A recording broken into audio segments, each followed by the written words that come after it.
Саған қиын кезде табиғаттың үніне құлақ тұр. Табиғаттың тыныштығы миллиондаған керексіз сөздерге қарағанда жаныңды тыныштандырады.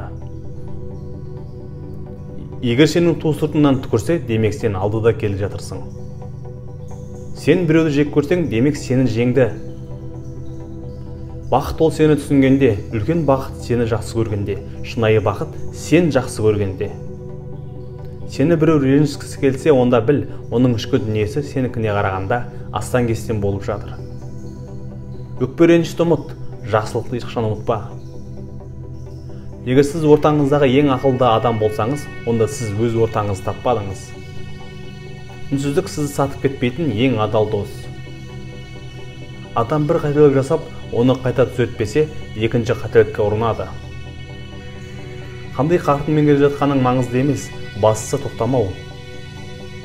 Алдын адамдардың сөздеріне сеніп, істеріне қарадым. Қазір істерін көріп, сөздерін тыңдаймын. Негізі өмір өте жеңіл, біз өзіміз қасарысып қиындатамыз. Ежелде адамдар өзін дамыту үшін оқыды, қазір өзгені таңғалдыру үшін оқиды. Саналы адам талапты өзіне, төмен адам талапты өзгеге қояды. Мен естимін, сосын ұмытам. Мен көремін, сосын есіме сақтаймын. Мен істеймін, сосын түсінемін. Өз ойыңды таза ұста. Егер сенде жаман ой болмаса, жаман әрекет ешқашан болмайды. Жаман әдеттердің бәрін бүгін тастауға болады, ертең емес. Адамдар мені түсінбегенде көңілім түспейді. Мен адамдарды түсінбегенде көңілім түседі. Мақсат қойда, оған жан тәніңмен кіріс.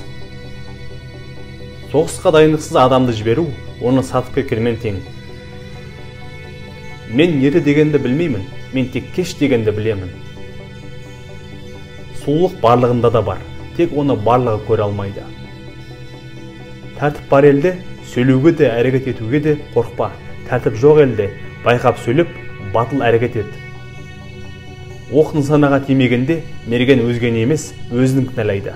Дана адам да солай жасайды.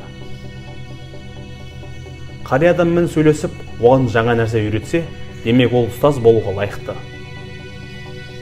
Басқалардың қалауында емес, өз қалауыңша өмір сүр. Олардың үмітін ақтайсың ба, жоқ па, ол маңызды емес. Қабірге жалғыз кіресің, жетістікке де оларсыз жетесің.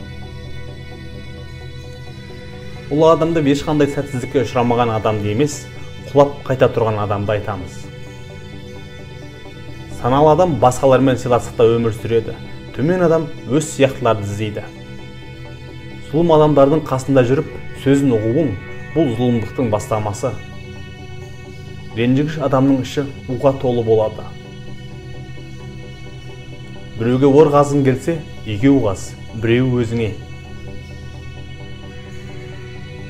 Не істеу керектігін біліп, оны істемеу ең жаман қорқақтық. Дұрыс әрекет, дұрыс нәтиженің кепілі. Әрқашан осылай оқыңыз. Оқыған сайын біліміңіз жеткіліксіз секілді.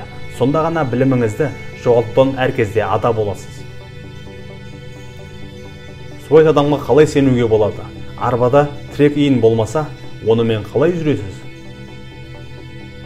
Жақсы отағасы бәрі бола алады. Ең алдымен сондай болуды қалау керек.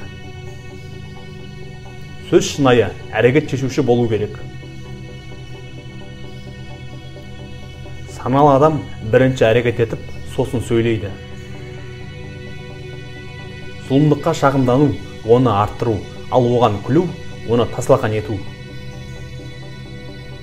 Кейде біз көп нәрсені байқаймыз, тек ең бастысын ғана көрмей қаламыз. Сырт келбеті тартымды, сөйлеген сөзі жағымды адамның іші адамдықтан жұрдай болуы мүмкін. Қараңғы бөлмеден қара мысқы табу қиын, сорақысы онда ол жоқ болса. Өзгелердің ішіндегі емес, өз ішіңіздегі зұлымдықпен күресіңіз. Саналы адам өзін алдыды ешқашан ойламайды. Егер алдаса, бірінші болып байқайды.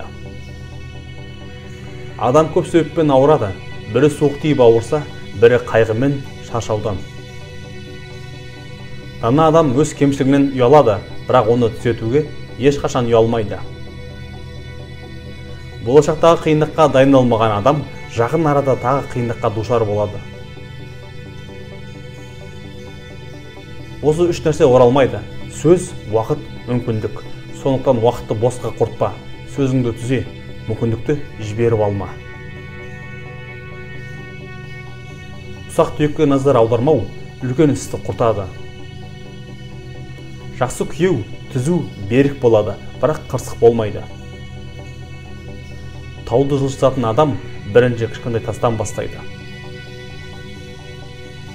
Мемлекет елді келісім мен теңдікпен басқарса, мұқтаждық пен кедейлік ұятқа саналады. Ал келісімсіз теңсіздікпен басқарса, байлық пен атақ ұятқа саналады.